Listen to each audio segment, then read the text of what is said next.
BNP নেতা ইশরাক হোসেন বলেছেন, একসাথে কাজ করলে রাষ্ট্র ক্ষমতায় ফিরবে বিএনপি।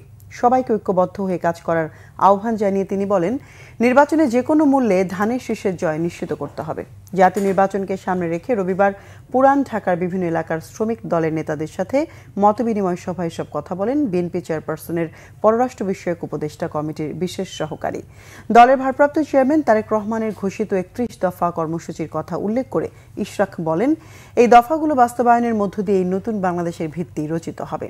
ঢাকা ৬ আসনকে বিএনপির দুর্গ হিসেবে উল্লেখ করে তিনি বলেন, ১৯৯১ সালে এখান থেকে শেখ হাসিনা পরাজিত হয়েছিল। ৯৬ সালে ঢাকার ৮টি আসনের মধ্যে কেবল এই আসনেই জয় পেয়েছিল বিএনপি।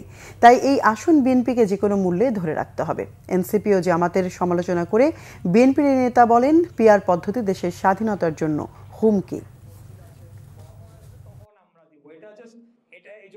এনসিপি লুটপাট এবং সরকারি টেন্ডারবাজি থেকে শুরু করে বদলি বাণিজ্য সবকিছুতে তাদের একটা অংশ জড়িয়ে পড়লো। আমাদের জামাতে ইসলামী এই যে একটা দাবি করা হচ্ছে পিআর পদ্ধতি, এটা কোনোভাবেই বাস্তবায়নযোগ্য না। এই পদ্ধতি যদি হয়, এটা বাংলাদেশের জন্য একটা হুমকি, বাংলাদেশের স্বাধীনতার জন্য একটা হুমকি। দেশনায়ক জনাব তারেক রহমানের ঘোষিত ৩১ দফা বাস্তবায়ন করতে হলে আমাদেরকে একসাথে কাজ করতে হবে এবং এই অঞ্চল থেকে এই ঢাকার ৬ আসন একটি ঐতিহ্যবাহী আসন, এই আসন আমাদেরকে অবশ্যই যে কোনো মূল্যে দলকে নিশ্চিত করতে হবে ইনশাআল্লাহ।